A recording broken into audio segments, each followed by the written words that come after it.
అర్ర చేతిలో వైకుంఠం మరొకసారి జస్ట్ ఈ దినం దియగానే కనపడింది.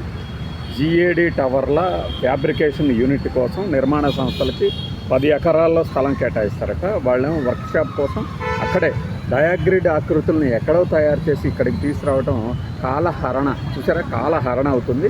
అందువల్ల ఇక్కడే కనుక మాకు కాస్త స్థలం కేటాయిస్తే మేము అక్కడే వర్క్షాప్ పెట్టేసుకుంటాము, దాన్ని బట్టి మీకు టైము సేవ్ అవుతుంది, మాకు పని సేవ్ అవుతుంది అని చెప్పారట. అసలు ఆ షేపులు ఏంటో, ఆ టవర్లు ఏంటో, 5 టవర్లు, జిఏడి టవర్లు, గ్రౌండ్ ఫ్లోరు, బేస్మెంట్ కాకుండా 47 అంతస్తుల్లో అట. వీటన్నిటిని టవర్లని అనుసంధానించేందుకు ఒక 3వ ఫ్లోర్లోంచి మంత్రులు అటు నుంచి ఇటు, ఇటు నుంచి అటు వెళ్ళేందుకు వీలుగా ఒక గ్లాసు వంతెనట. ఒక గ్లాసు వంతెన 900 మీటర్లతో వీటన్నిటిని అనుసంధానం చేసి 900 మీటర్లతో గ్లాసు వంతెన. వీటన్నిటికీ హైలైట్ ఏంటంటే 5వ పేరాలో రాసుకొచ్చింది, వైకాపా హయాంలో గత 5 ఏళ్లుగా నీటిలోనే ఉన్న ఈ ప్రాంతం అంటే ఇప్పుడేంటి నీటికి పై ఎత్తున ఉంది ఆ ప్రాంతం. ఏమన్నా గుత్తేదారు సంస్థలన్నీ నేల సామర్థ్యాన్ని పరిశీలించగా సత్ఫలితాలు వచ్చాయట. అంటే ఈ నేల గట్టిదా కాదా అని ఎవడన్నా అడిగాడా? 15 ఒక్కొక్క టవర్కి 15,000 టన్నుల ఉప్పు అంటే స్టీల్ అవసరం వస్తుందంట. చూడండి ఏ రేంజ్లో కడతాము అని ఊరిస్తున్నారు. నేను ఆ షేప్ చూడగానే ఈ అమ్మ కడుపు మాడ ఎక్కడి నుంచి తెచ్చారా బాబు ఇదండి. ఆ ఫ్యాబ్రికేషన్ యూనిట్లక టవర్లు అవి చదివినోడు నిజంగా అమరావతిలో ఉన్నోళ్ళు, నిజంగా అక్కడ ఉన్నోళ్ళు ఎక్కడ కడుతున్నారు ఈ సచివాలయ టవర్స్ నాకు కొద్దిగా ఆ వీడియోలు పంపించండి ప్లీజ్, దయచేసి చూడాలనుకోండి. నేను వచ్చినప్పుడు సమ్మర్లో కుదరలేదు, డెఫినెట్గా ఎప్పుడు వస్తే అప్పుడు ఖచ్చితంగా ఆ ప్రదేశాన్ని సందర్శిస్తాం. ఎందుకంటే ఆ తర్వాత మాకు ఆ ఛాన్స్ ఉంటుందో ఉండదు. ఏసీలతోనే రహదారులు, అదే ఆ వెళ్ళే దారంతా ఏసీ అట, ఎక్కడ లోపల టవర్ల మీద. నేను అప్పుడే ఊహించేసేసుకుంటున్నా, అబ్బా ఇక అసలు ఎలివేటర్, నాకు తెలిసి ఎలివేటర్లు కూడా పెడతారు, వీళ్ళు నడవటానికి కూడా వీల్లేదు. అసలు కుదరదు బాబు గారు, మనం అసలు చేయడానికి వీల్లేదు. ఎలివేషన్స్ ఎలివేటర్లు ఉండాల్సిందే. అంటే అటు ఇటు ఆ ఫ్లోర్లు పరిశుభ్రంగా ఉంచాలి. అంటే మనం మెట్లయితే చూడాలి, ఎలివేటర్లు అయితే అది అవసరం లేదు కదా. ఎలివేటర్ని ఒక్కదాన్ని క్లీన్ చేస్తే సరిపోతుంది, ఎలివేటర్లు పెట్టాలి. 3 గుత్తేదారు సంస్థలు అంట. ఎవడా గుత్తేదారులు? లండన్కి సంబంధించిన పోస్టర్స్ కంపెనీ నమూనాలు తయారు చేసే పనిలో పడింది. నమూనాలే తయారు చేసే పనిలో పడింది.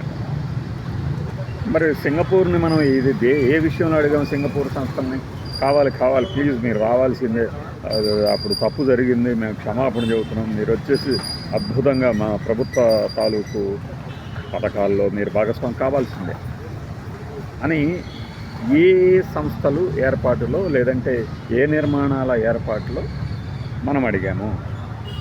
ఇవన్నీ చూస్తున్నప్పుడు ఎలా ఉంటుందంటే మసిపూసి మరేడుకాయ చేయటం, అరచేతిలో వైకుంఠం, గాల్లో మేడలు, రకరకాలు అన్నీ కనిపిస్తున్నాయి. అసలు డిజైన్లు ఇంకా ఇవ్వలేదు, నమూనాలు తుది దశలో ఉన్నాయి, ఇవ్వబోతున్నాయి. పోస్టర్స్ కంపెనీ దీన్ని రూపకల్పన చేస్తుంది అన్నప్పుడు ఈలోపే ఇలాంటి మంచి ఫ్యాబ్రికేటెడ్ యూనిట్ అని చెప్తూ ఫ్యాబ్రికేటెడ్ టవర్లను ఎలా తయారు చేయగలిగారు? ఒక పక్క ఇప్పుడు నేను అమరావతికి వ్యతిరేకం కాదు, కొంతమంది వైఎస్ఆర్సీపీ వాళ్ళు ఎద్దేవా చేస్తున్నట్టు అది మునిగిపోయే ప్రాంతం అనేది వాదన కూడా నేను వ్యతిరేకం. వర్షం పడితే ఎక్కడైనా నీళ్ళు నిలబడతాయి. మీ వాదన ఏంటి? మీకు ఒకవేళ అక్కడ కనుక రాజధాని వద్దంటే దానికి ఒక కన్స్ట్రక్టివ్ కిటిజన్ కావాలి, అంతేగాని నీళ్ళు నిలబడ్డాయి అంటే కుదరదు. ఇప్పుడు ఈ బిల్డింగుల ప్రచారం జరుగుతుందే, దీన్ని తిప్పికొట్టారు. 68,88,000 చదరపు కిలోమీటర్లు, ఇంకా చిల్లర ఉంది.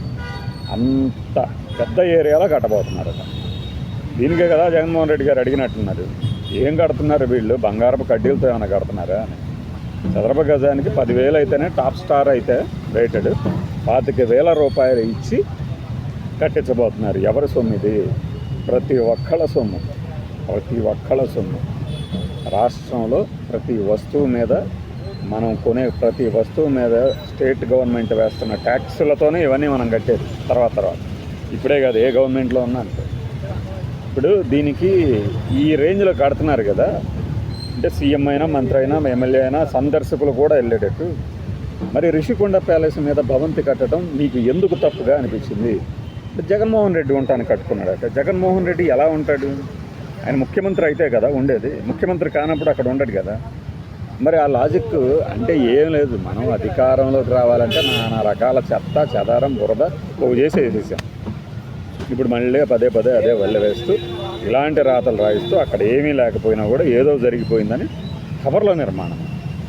ఇంకా మాకు ఇక్కడ చంద్రబాబు నాయుడు కానీ ఎగతాళి చేస్తుంటారు. ఏదో కడతాడు అయిగొండ ఇప్పుడు ఈ చూపిస్తున్న నమూనాలను చూపించి ఎగతాళి చేస్తూ ఉంటాడు. అది బాధగా ఉంటుంది. ఇప్పుడు ఆ నేత అంటే మనకి విధానం పడదు, కానీ ఇలా ఎగతాళి చేసేందుకు అవకాశం ఇస్తే ఎలా? అది కుదరదు కదా. ఈ పోస్టర్ నమూనాలు ఆ ఒక్క ఫోటో పెడతాను, మీ కళ్ళు జిగేలమంటే చూసుకోండి. బై.